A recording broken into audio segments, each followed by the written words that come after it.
big stars, they have people who run out on stage and do this for you.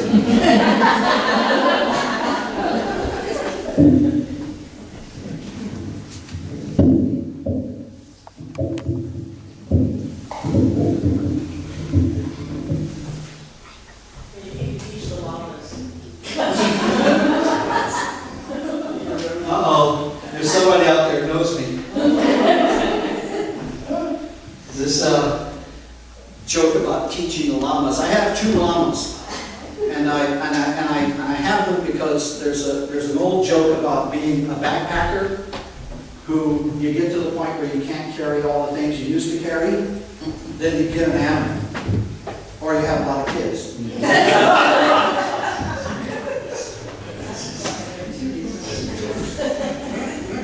I see we've got to start here in a second.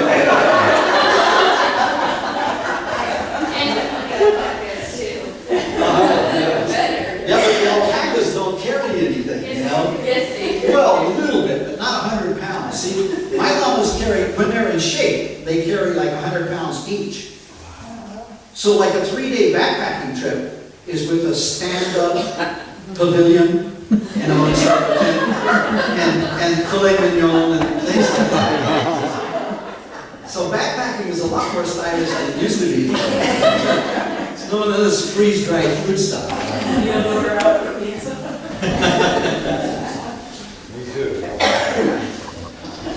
But I have to say that when I think of that, and I think of these animals, I said that when they get in shape, llamas are not like horses.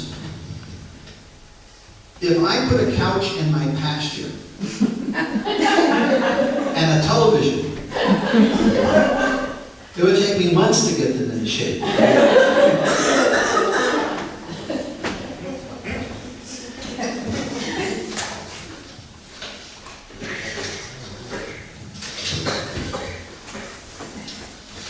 This next song, I printed out for you an additional thing to the program. I printed out all the lyrics in a translation into English because it's one of my all-time favorite beautiful songs. And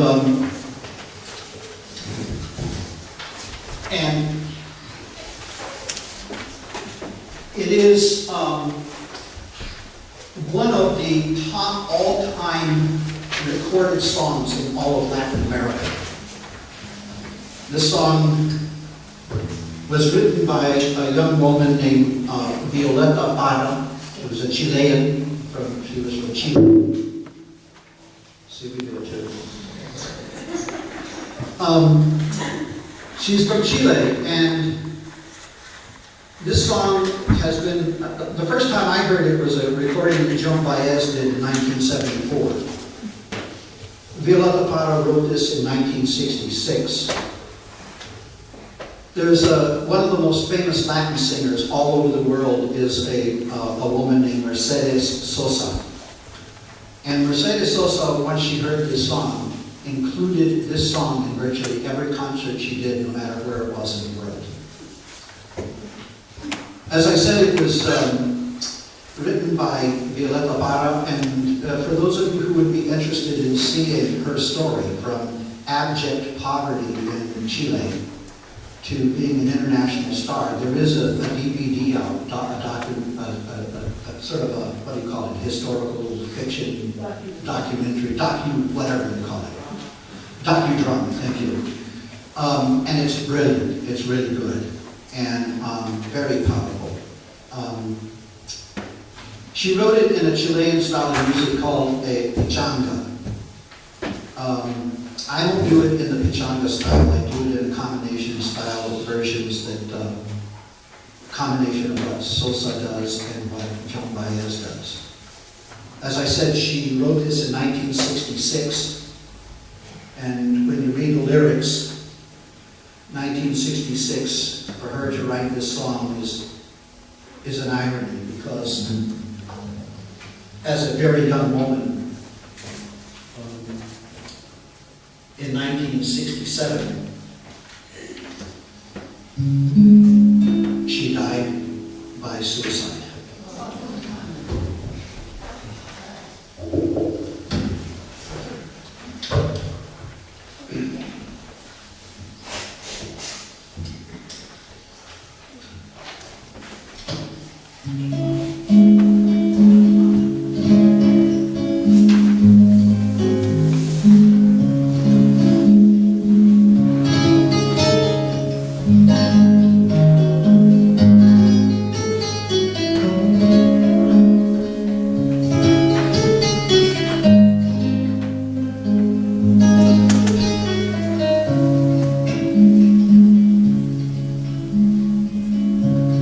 Gracias a la vida que me ha dado tanto, me dio los cruceros que cuando los abro, perfecto distingo lo negro del blanco en el alto cielo. Estrellado y en las multitudes la mujer que adoro.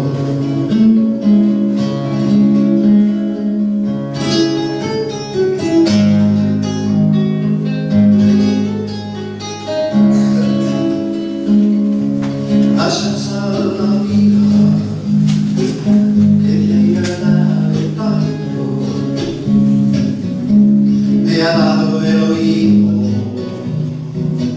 que en todo su ancho, cada noche y día, ríos y canarios, martirios, turbinas, ladridos, chubascos y la voz tan tierna de mi piel.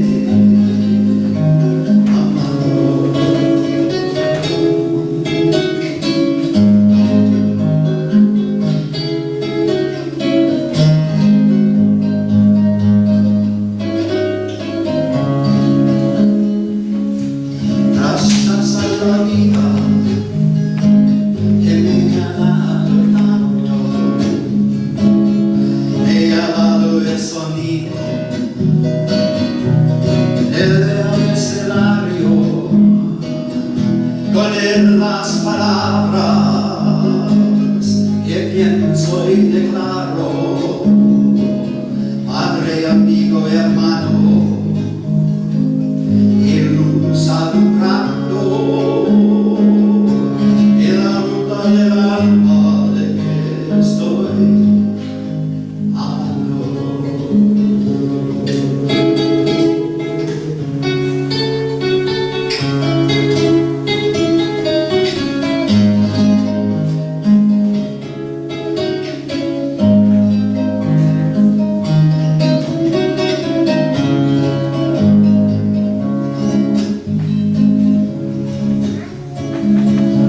Gracias a la vida que me ha dado tanto, me ha dado la marcha de mis pies cansados, con ellos anduve ciudades y charcos, playas y desiertos, montañas y llanos, y la casa tuya, tu calle y tu patio.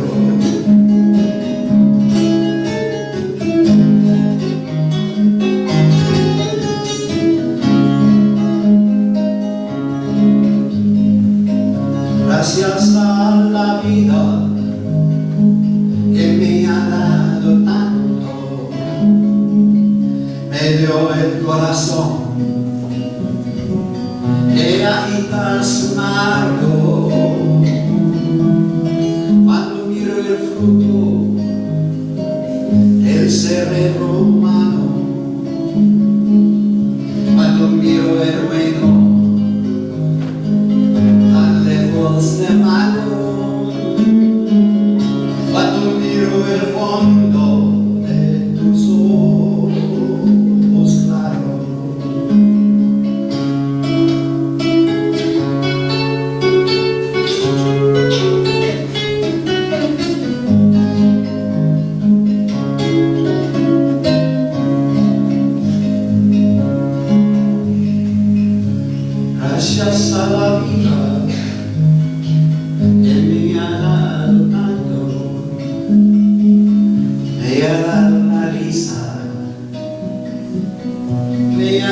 el llanto, así yo distingo dicha y quebranto,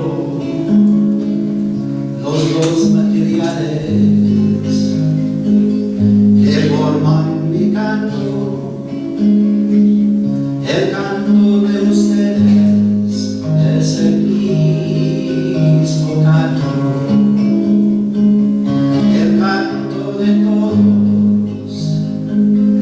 Es mi propio canto.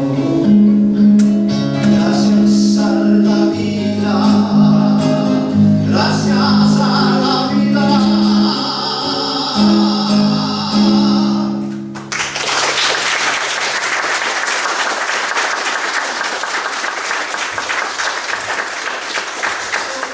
I hope that some of you got that little handout and at your leisure, read through. I want to thank Mercedes. Thank you, Mercedes, up here in the front row, for helping me with the translation and also the internet. And it's interesting when you're translating something. I had some different ideas than some other people might have, but that's the difficulty with poetry.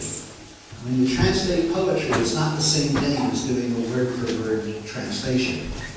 So I had to call Mercedes at one point and said, I don't really quite understand this one. What's going on here? And she helped clarify that I had misidentified the subject of the sentence, which is should be simple enough, but